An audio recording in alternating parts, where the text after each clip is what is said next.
All right, our first big topic: Call of Duty could be the cursed treasure. Okay, so here's what's going on. Xbox is in the middle of buying Activision Blizzard, which includes the three tentpoles: World of Warcraft, Candy Crush, and Call of Duty.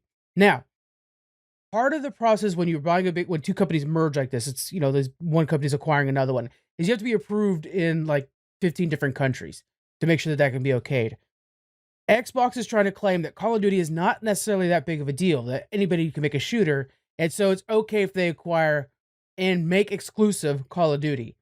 Meanwhile, PlayStation's out there on this big PR campaign trying to say that Call of Duty is an essential game for gaming, that people make their console choices based off of Call of Duty if it were to be exclusive.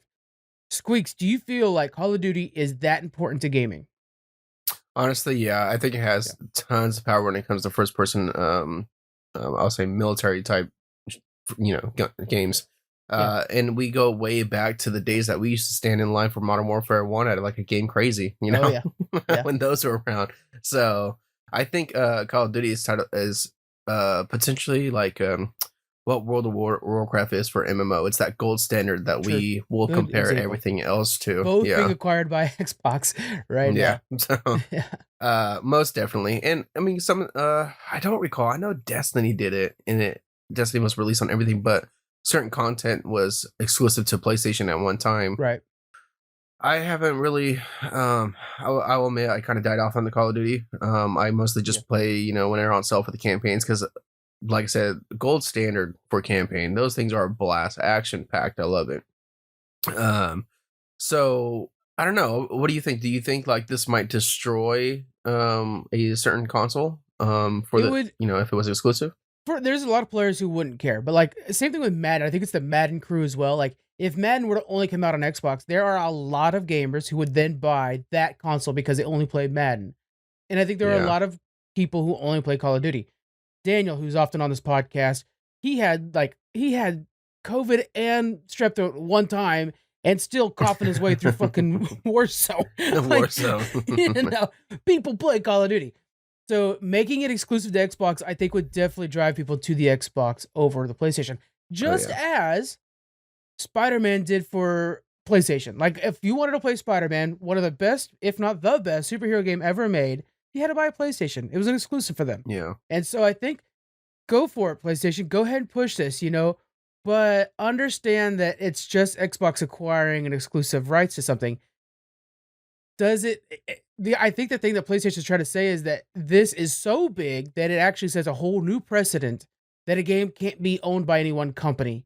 And if Mm. I think Xbox loophole in this is they'll be like, yeah, but we'll also put it on PC, like you're putting your games on PC now. So there's that whole thing like, oh, it's not exclusive to Xbox. You can put it on on PC. They own Windows, so that helps. Yeah. Little It is tricky. interesting how that's coming out now because we saw God of War and Spider-Man coming to PC, and now we have Death Stranding coming to Game Pass when Death Stranding I was know. only a Sony exclusive, which when I saw that news, it blew my mind. I was like, what the hell is going on? So it's It's kind of so like, weird. it's like, it's hard to talk about because I'm so confused by it.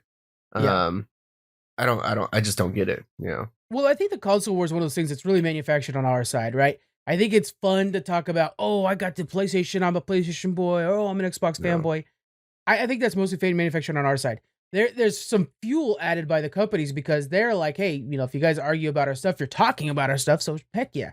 But I think in the end, they Hmm. know that they're both going to be making money. And Death Stranding, a game well played by everybody who's planned on playing it, coming to Game Pass, is only going to give a little bit more money to PlayStation for a game that's not touched any otherwise. I mean, it's already on sale all the time on Yeah. PC now. So Yeah. there might be a day. It sounds crazy to say it, but God of War will be on Game Pass. That just sounds nuts. But at this point, why wouldn't it Yeah. be? That does. God, that sounds crazy to Yeah. play it You on need an to go Xbox. wash your mouth out. I know, right? That sounds so Mm. crazy. Yeah. Man, I cannot wait for the next God of War. Ooh, that's gonna be good. Yeah. Well, with Harry Potter being pushed, that's the only thing I care about now this That's year. the So only hope hope for you now. Yeah. yeah, So it I really think is. I can't think of another first-person shooter that's as dominant. The only thing that might come close is Halo, but it doesn't have the multiplayer scene that Call of Duty has. It's great, but not. Yeah. It's definitely not the same. Can you think of another first-person shooter that's even close outside of even military? Just any Yeah. first-person shooter.